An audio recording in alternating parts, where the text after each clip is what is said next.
All right, let's get right into it. There's a story unfolding right now that's shaking the entire precious metals market to its very foundation. We're talking record prices, vaults being cleaned out, and a worldwide scramble for a resource that, well, we thought we had plenty of. This is the silver strangling. Okay, so on the surface, this is where the story seems to begin. You see the headlines, right? Silver prices are just exploding, hitting new record highs. And for a lot of people, that's the whole story. But for us, that's just the smoke. The real fire, the real story, is happening somewhere else entirely. You know, what's so incredible about all this isn't just the price tag.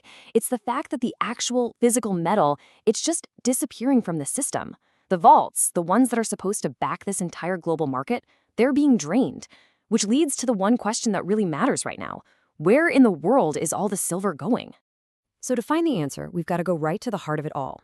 London. For centuries, London has been the central hub, the main clearinghouse for gold and silver. It's the center of the universe for the stuff. But right now, that global hub is basically running on fumes. And this right here is the absolute core of the crisis. London's free float of silver, that's the metal that's actually available to be bought and delivered, it's dwindled down to pretty much zero. I mean, it's a shocking, shocking situation, and you better believe alarm bells are ringing all across the financial world. So what even is this free float? Well, think of it like the ready cash in a bank's vault. It's the real physical silver that isn't already promised to someone else. It's the stuff you can actually get your hands on. And when that number gets close to zero, that's when the whole system starts to creak and groan and, well, break. And believe me, you can feel that breakdown happening. This shortage is causing some serious quiet panic at the world's biggest exchanges. We're talking the LBMA in London and the COMEX over in New York. These are the big dogs, the institutions that are supposed to guarantee the whole system works. And right now, they are scrambling big time. And you want to know how desperate they are? Get this. We're talking about emergency airlifts, literally flying tons and tons of silver across the Atlantic, from New York to London. They're even borrowing metal from places like China. Let's be clear, this is not business as usual. These are break glass in case of emergency procedures. Okay, so how on earth did we get here? To figure that out, we have to shine a light on the market's longtime shadow player.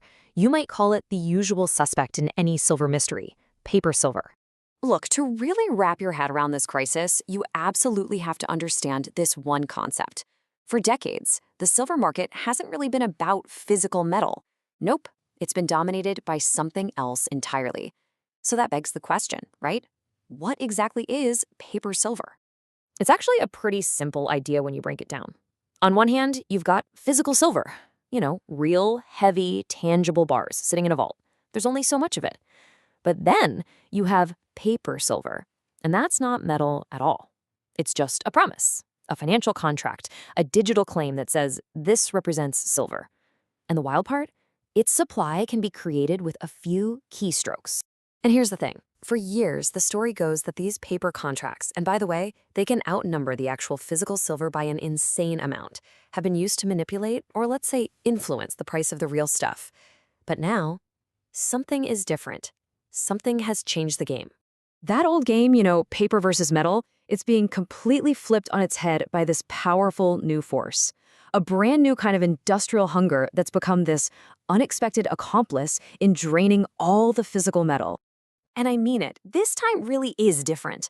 In the past, when we've seen silver squeezes, they were mostly financial games, traders playing with contracts. But this time, a new player has stormed onto the field. It's relentless, it's very, very real, and it could not care less about paper promises.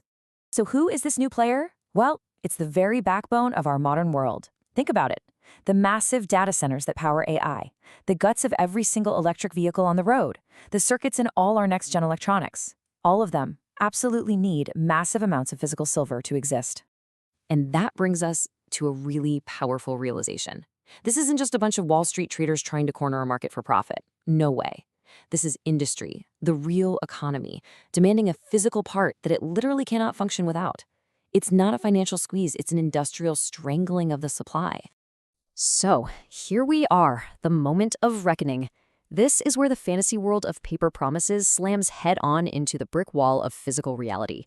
And let me tell you, the paper is starting to tear. To really get a sense of this, just look at the historical demand for silver from industry. It's been pretty steady.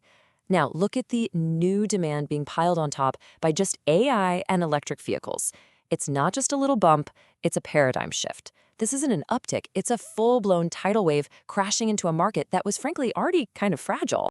And this right here is the absolute key to everything. You can't build a car factory or a data center with a piece of paper. You can't plug a futures contract into a circuit board. This new industrial hunger demands one thing and one thing only: physical, real metal. And it needs it delivered now. So what does this all mean? It means that the game that's been played for decades, where the paper market called the shots and dictated the price for the physical market, that whole game is collapsing. It's being absolutely crushed under the undeniable weight of real-world demand for a very finite resource. And that leaves all of us with a really big, profound question. For years and years, the price of silver has been set by these financial instruments, by paper. But what happens when a real physical thing can't be controlled by paper promises anymore? When every last ounce is already spoken for, what is its true value? That's the question the market is frantically trying to figure out right now.